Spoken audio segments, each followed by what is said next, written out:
Las 6 oraciones. Hedmark, Noruega. 6 de mayo de 1920. Samantha Ullin, de 32 años, salía de su casa para ir al hospital donde trabajaba como enfermera. Eran las 6 de la mañana, el cielo estaba negro y vacío de estrellas. Al salir a la calle, la mujer se topó con algo que la hizo sospechar sobre si realmente estaba despierta. Lo más probable era que no, pues aquella horripilante escena que veía a lo largo de la calle no podía ser verdad.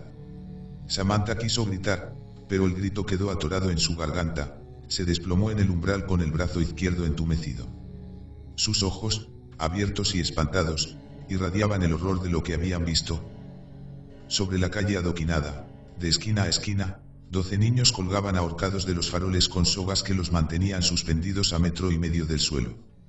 Eran críos de entre 8 y 9 años. Había viento y los cuerpos, que no pesaban más de 28 kilos cada uno, se mecían como péndulos haciendo danzar sus sombras sobre los adoquines. Samantha sufrió un infarto al reconocer a su hijo, Thomas, colgando del farol que daba al portal de su casa. Aquel suicidio colectivo, como lo caratuló la policía, habría sido incitado por una maestra de la escuela donde asistían los niños, la catequista, Daniela Mortsen, de 49 años, que dictaba clases a los escolares que se preparaban para su primera comunión. Entre los 23 alumnos de su clase estaban los 12 niños ahorcados, 5 varones y 7 mujeres. Los chicos llevaban varias semanas sufriendo las amenazas y humillaciones de Mortsen. Ellos eran los únicos de la clase que no habían logrado memorizar las 6 oraciones que la maestra exigía para que pudiesen recibir su primera comunión. Los rezos en cuestión eran, el Ave María, el Padre Nuestro, los sacramentos, los pecados capitales, el credo, y los 10 mandamientos. 2 días antes de la tragedia, Mortsen les había dado el ultimátum a los niños, a quienes además acusaba de herejes, por la pereza que demostraban con sus deberes cristianos. La mujer les advirtió que si en la próxima clase no sabían recitar de memoria las 6 oraciones, Satanás vendría por ellos y se los llevaría al infierno para que ardiesen por toda la eternidad. Los niños, horrorizados ante tamaña amenaza, comenzaron a leer las oraciones una y otra vez, tratando de memorizarlas. Pero la angustia que les había infligido la maestra no les permitió concentrarse. Ninguno habló con sus padres. Mortsen les había advertido que acudir a ellos no los salvaría del castigo divino. Solo Dios podía salvarlos de Satán, y para que lo hiciese debían aprenderse las oraciones. Era inconcebible que un puñado de criaturas pactase suicidarse por el terror que les había infundido una maestra chiflada. A pocos convenció la hipótesis del suicidio colectivo. Se especuló sobre la existencia de una secta de adultos detrás del hecho. Ellos podrían haberlos drogado con somníferos para luego ahorcarlos. Pero en los análisis de sangre no hallaron restos de narcóticos. Tampoco había rastros de violencia en los cuerpos, salvo por las obvias marcas que la soga dejó en sus cuellos. Además, ¿cómo alguien podía haber ahorcado a 12 niños en una franja horaria de 8 horas, en la que supuestamente estaban durmiendo, sin que ningún vecino lo advirtiese? Y lo más extraño era la calle elegida. Solo 2 de los niños muertos vivían sobre esa calle.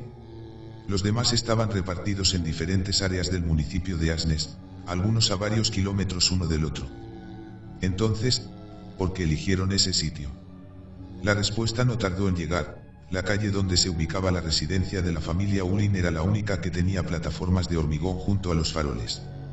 El municipio tenía pensando plantar árboles en cada plataforma y habían empezado a instalarlas en esa calle. Los niños habrían aprovechado la facilidad que les otorgaban dichas plataformas para acceder a los mástiles curvados de los faroles. Desgraciadamente para muchos, sobre todo para las familias de los niños, que no estaban dispuestas a admitir la idea del suicidio, todo encajaba fatalmente. Los niños habrían acordado reunirse sobre las 3 o 4 de la madrugada. Su único objetivo sería salvarse del infierno. Un miedo absurdo, que en la mente inocente de un niño, hostigado por una demente, se había vuelto una posibilidad real. En el juicio testificaron padres de alumnos de otras escuelas en las que la mujer había dictado clases. Dijeron que también había humillado a sus hijos expeliendo toda clase de amenazas disparatadas. Mortsen, acusada de incitación al suicidio, fue condenada a 5 años de prisión, pero gracias a una apelación fue liberada tras 10 meses. La mujer, oriunda de Finlandia, vivía sola en Hedmark y no mantenía contacto con su familia. Al salir de prisión, familiares y vecinos de los niños fallecidos se encargaron de acosarla. Al verla por la calle la insultaban y la escupían, algunos incluso la pateaban. Incendiaron su casa. Los bomberos se tomaron todo el tiempo del mundo para llegar al lugar. Cuando arribaron a la propiedad ya estaba derrumbándose y Mortsen, que había logrado escapar, yacía en la acera sofocada, y con quemaduras por todo el cuerpo. Mortsen cayó en la miseria, le habían retirado la licencia para ejercer y no conseguía trabajo ni como criada. La prensa se encargó de que todo el país conociese su cara. Se convirtió en una vagabunda, comenzó a pedir limosnas en la puerta de las iglesias mientras recitaba sin parar las 6 oraciones. En 1923 se lanzó a las vías del tren.